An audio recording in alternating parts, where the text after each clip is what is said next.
So this first one, we're going to just go ahead and use the periodic table. I got to find my writing utensil here. What do I do with that? There it is. Okay.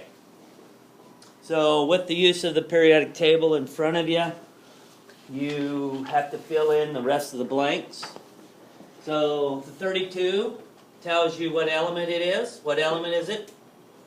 Germanium, right? Yeah. Okay, so that would be Ge for the symbol. Okay, the neutrons you get by subtracting out the protons from the mass number. So you say minus 32, and that gives you your neutrons over here. So what would that be? Is that 41? Is that what you guys got? Okay, so 32 plus 41 should give you 73, and it does. All right, so that would be right. The atomic number is the same as protons, so it's 32. And the charge, we've got 29 electrons, we've got 32 protons, so what's the charge? It's a 3 difference. Plus 3. Okay, so there's 32, 29, there's minus difference, so there's 3. We've got 3 more protons, so it's a plus 3. Any questions you have on that? Okay, strontium is element 38, so that would be the atomic number in protons. If we want to get the mass number, okay, we take the 38 plus the 50, because that's what makes up the mass of the atoms, the protons and neutrons. So that would be 88, okay, and the charge is 0. Because the electrons and protons are the same.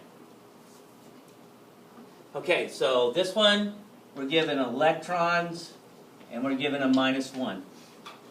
So that means we got one more electron than protons, so this is element 53. Okay, so then when we look at element 53 on the chart, it's iodine. And the number of neutrons, again, is 127 minus 54, would be your neutrons. Okay, so that would be, looks like 73. And then the atomic number is the same as protons, 53. Okay, so then the next one, we've got 54 protons, so that would be the atomic number. We look up element 54, it's xenon. And then we add these two together, that gives us our mass. So that would be what, 127. Okay, and then the charge is what? Minus 1. Because we've got one more electron than protons. Okay? So you'll have a chart like that on there that you'll have to do those things. Xenon's atomic mass is 126. Xenon's atomic mass. Okay, so what you're doing, you're looking at. Did I miscalculate that one? Yes. Okay, so xenon. Oh, you said 126? Yeah. Yeah, you're right, because I used 55, didn't I? Yep. Okay, so good. Thank you for correcting me on that. 126. Good. Yep, we got to take protons, and I took electrons. So, okay, good job, guys. Next thing would be, I'd like you to get to know the terms a little bit better. If you don't know the term and can't match it up, so maybe you go through it, maybe you know some of the terms. You can match them up. The rest of them that you don't, you can look in the back of the chapter, in the glossary, and you can get those definitions there. So I'm going to give you probably, I'll give you about till 12 to do the definitions. Okay? And if you get done with the definitions, if you get done with those definitions, then you can go to the back start doing the problems below that. All right.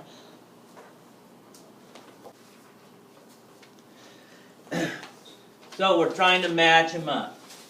So a positively charged ion. So if you guys look at your charge sheet, they have listed on the top of the table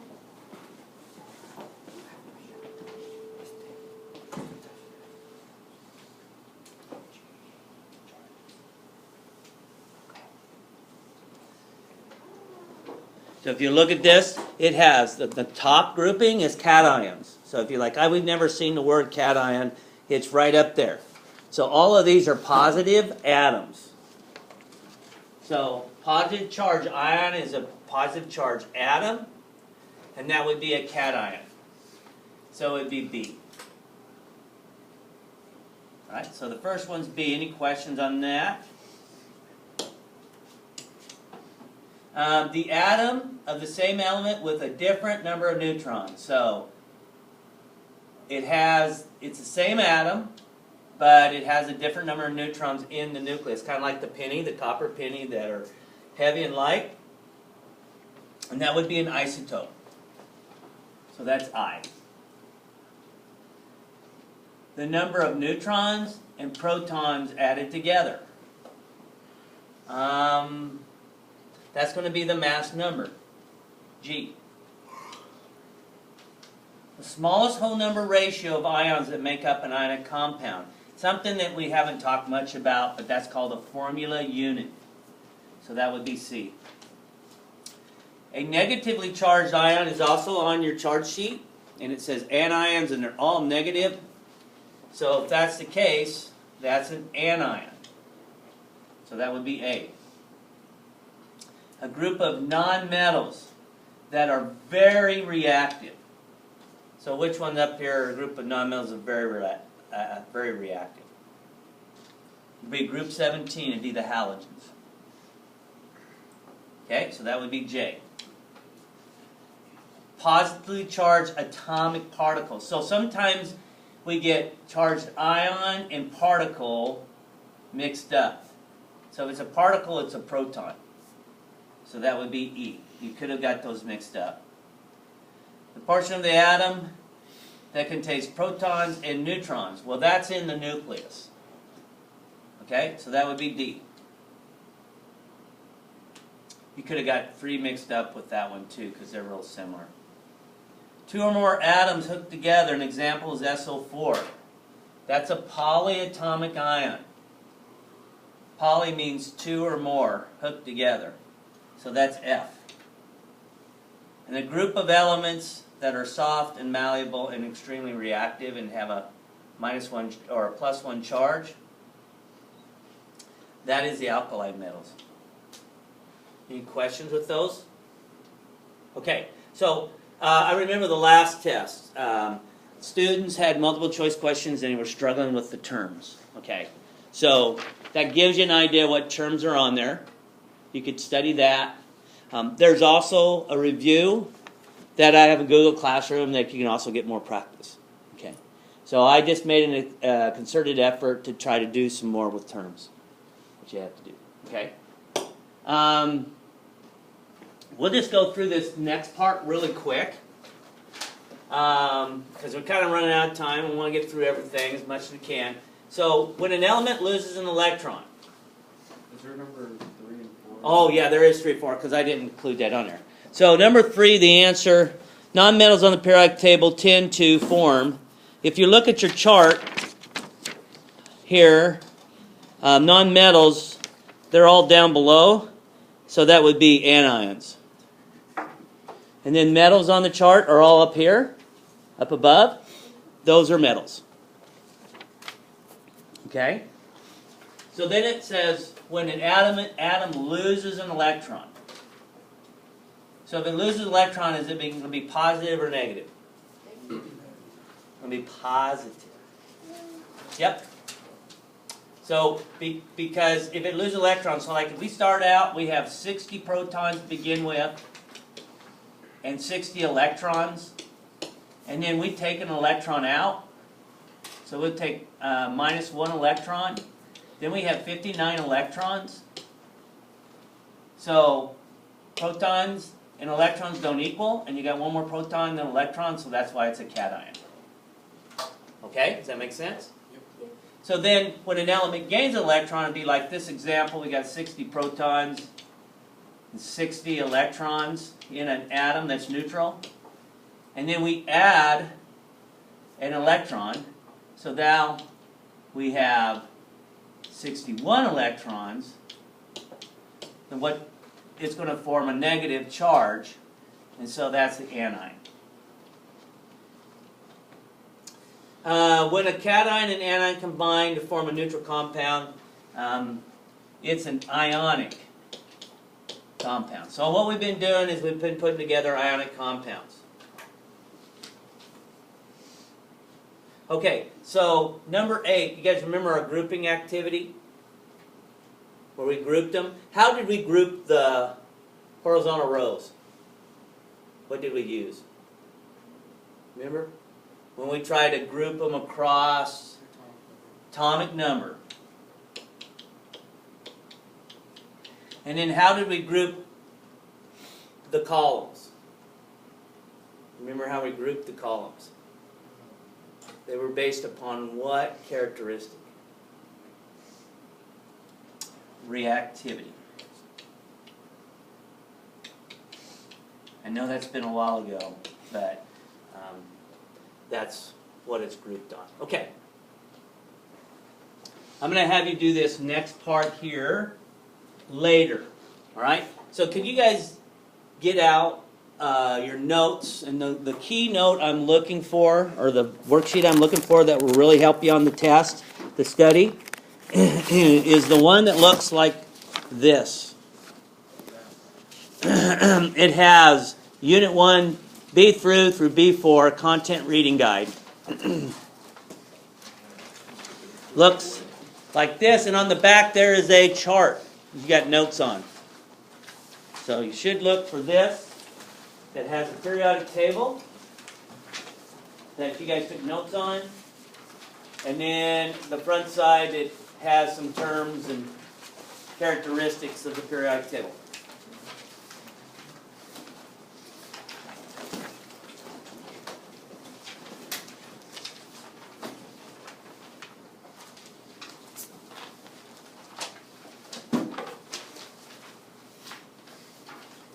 Being that we missed yesterday,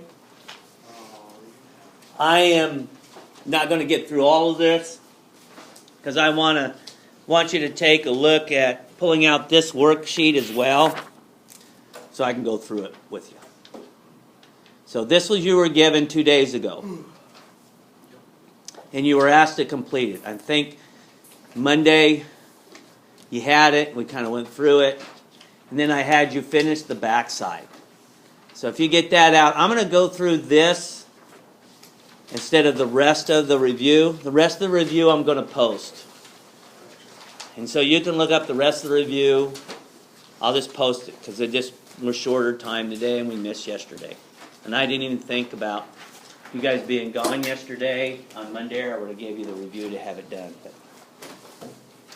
So on this part, basically, you do your outline of the periodic table, okay? And then you fill in your different columns based upon on the back side of this sheet. So I'm not going to have you do that today, but you can look on the back side of the sheet, and basically you've got to fill in where all these things are located. And it'll help you kind of study and just rewrite where everything's located. So we'll leave that to later. Okay, I'm not going to do that now. That's something you can do on your own to prep for the test.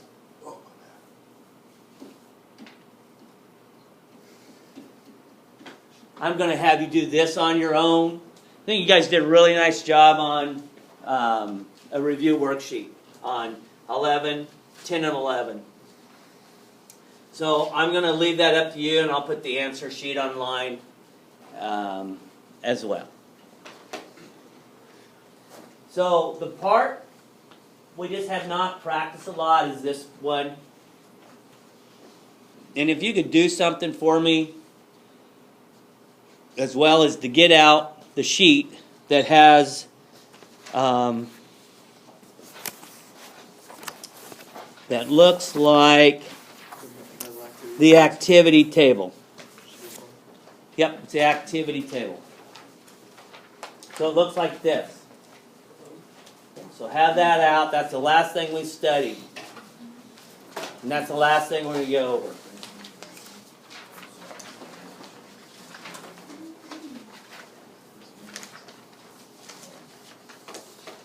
Zinc can kick out copper. When it kicks out copper, copper goes by itself, and then zinc takes the place of copper. So if it replaces it, it just takes the place of the element it kicks out. All right, this bottom one. Can silver kick out aluminum? On your chart. Nope. Silver's at the bottom. It's the least active. So on that one, you'd say no reaction.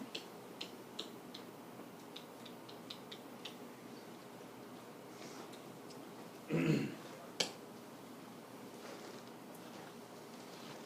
then the last two, you find calcium and magnesium, and you ask yourself, does this reaction, can it happen, and can calcium kick out magnesium? Yep. Yeah. Yep.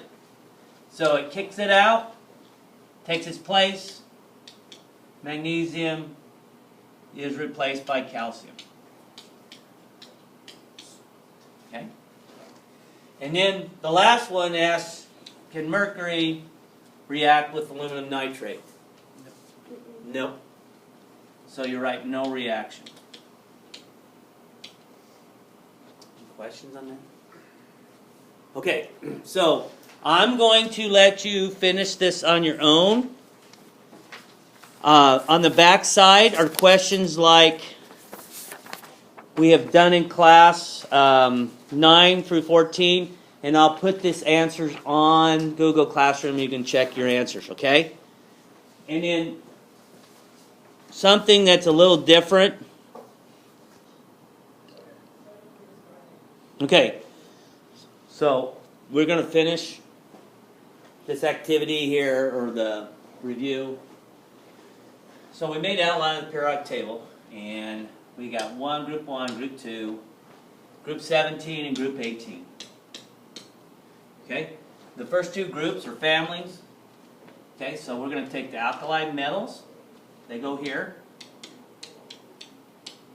They're made up of lithium, sodium, potassium, and down.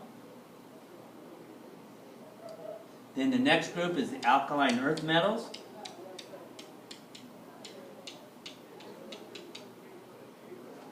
And they're not listed above, but that's a section you need to know. Okay, then we got the noble gases, group 18, very unreactive group.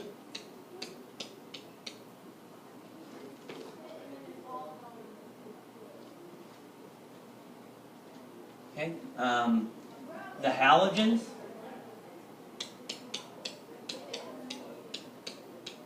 Okay. If we want to know where the metals are, these are all the metals. Did you leave something? Yeah, my blanket sweater thing. I don't know where it went. Maybe somebody took it.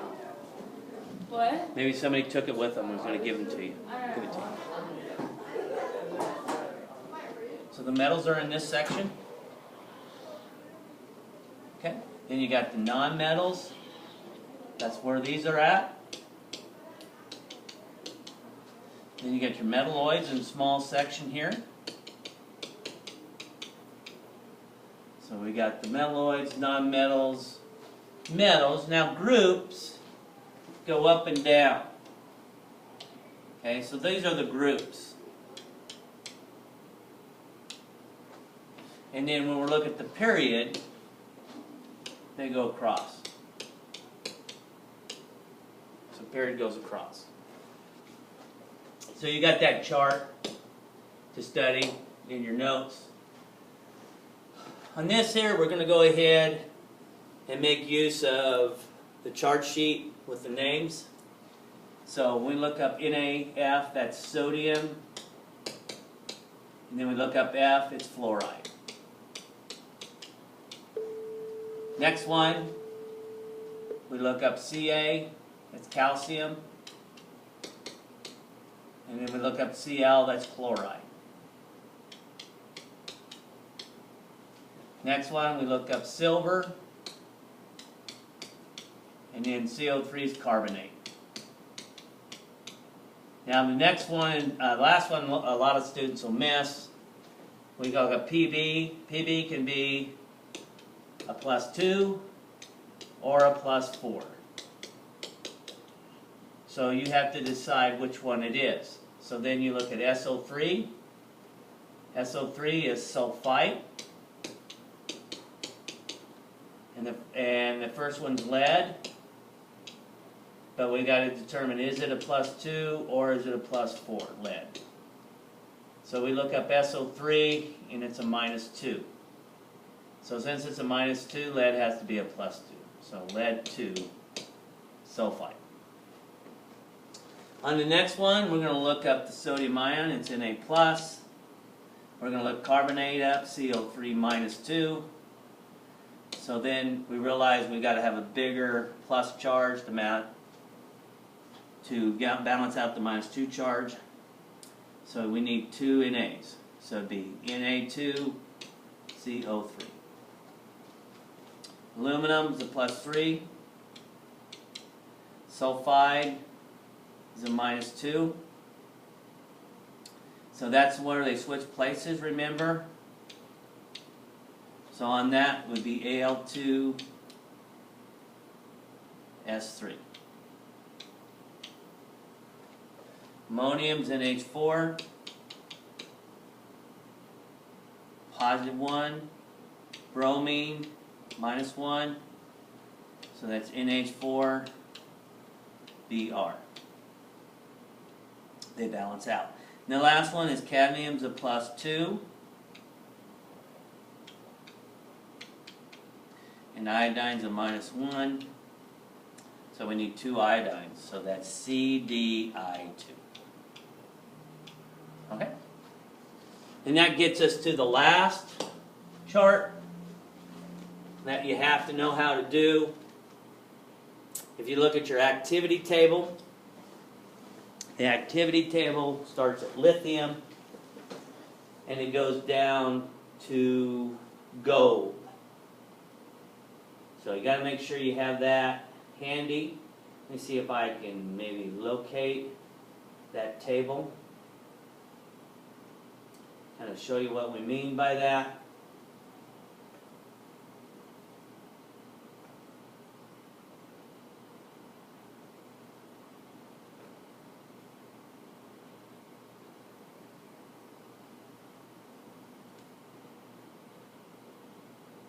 So here's the table.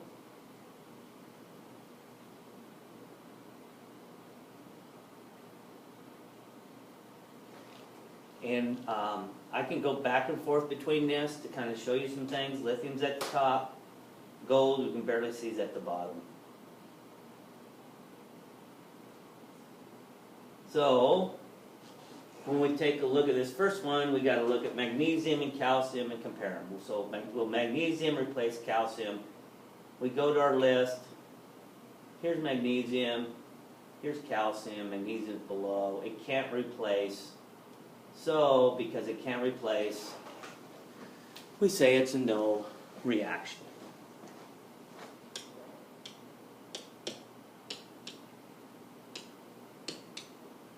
Okay. Next thing we do is we look at zinc and chromium. So we look at our list. Here's zinc. Here's chromium.